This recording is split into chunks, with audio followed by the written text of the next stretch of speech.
Thanks for checking out Scotty's Hobbies. Today we're looking at this 2007 Toyota Highlander. We're going to be trying to figure out a misfire on this vehicle. This will be the same, if not similar, to many other makes, models, vehicles.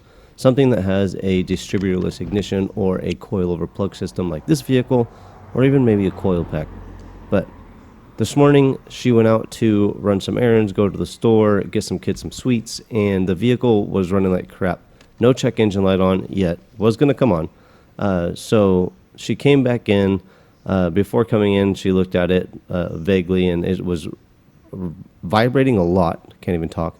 It was vibrating a lot. The car was shaking a lot, and she could smell fuel. When she got out of the car, she could smell fuel coming out of the exhaust.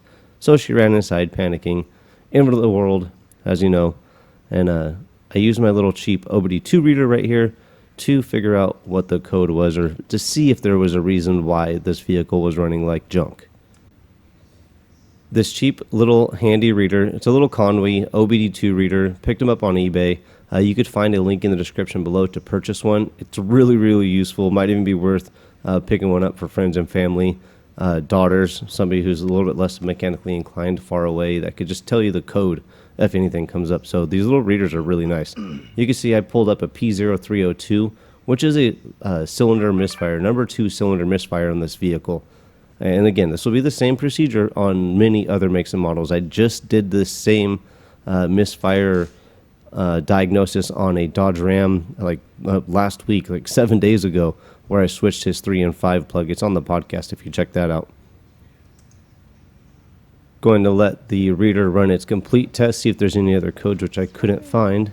And we need to remove the engine cover to be able to get to the coils on this vehicle, which are really easy. It's just a 10 millimeter screw or nut holding this cover on, but it'll be different on yours. Now we're going to start the vehicle up.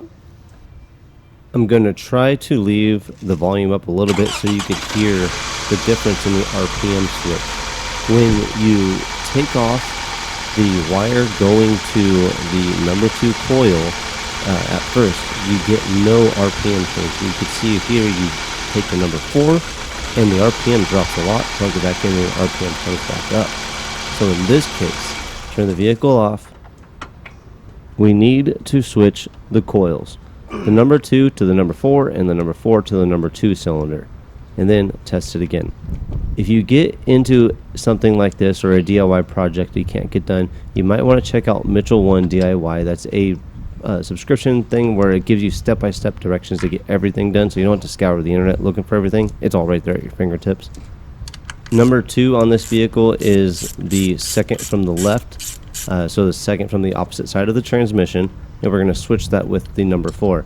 With this vehicle, it's just a 10 millimeter bolt, and that holds it in, and that's it, pretty much it. The electrical connection on this one's already broke because it's a poor design and they get hot. We zip time on, but that's the other thing you need to take off to be able to switch your coil. You can see this process is really fast. Also, if this video helps you out in your DIY process or diagnosis of figuring something out, please let me know below. What was the year, make, model, or the engine size of this video? Switching these coils was pretty easy. Waste too much time. And on most vehicles, or a lot of vehicles, it is pretty easy. A basic hand tools or a basic mechanic set could get this job done in most cases. But again, each vehicle will be a little bit different, but the diagnosis process could be very, very similar. So we're going to get these coils switched over, the number 2 and the number 4, the number 4 and the number 2, and get this thing started up. And let's see what happens when we disconnect the coils when they're switched to the other positions.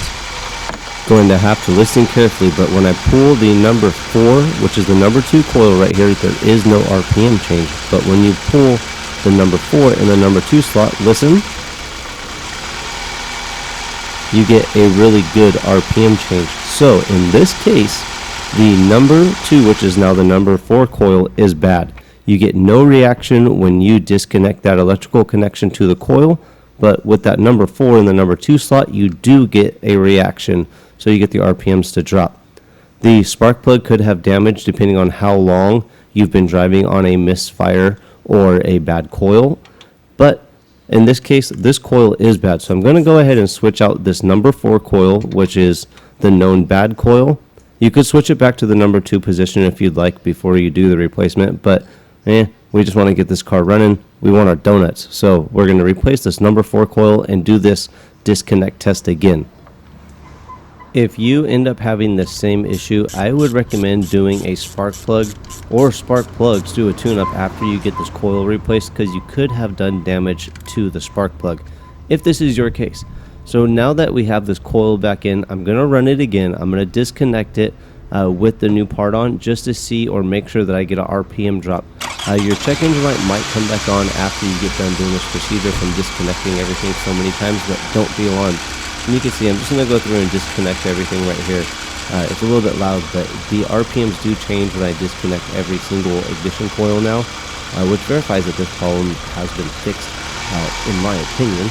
So if this video does help you out, make sure you comment below, like, subscribe, share, tell everybody about me. If you have any diagnostic questions or anything like that, make sure you ask away, and hopefully I can get to them.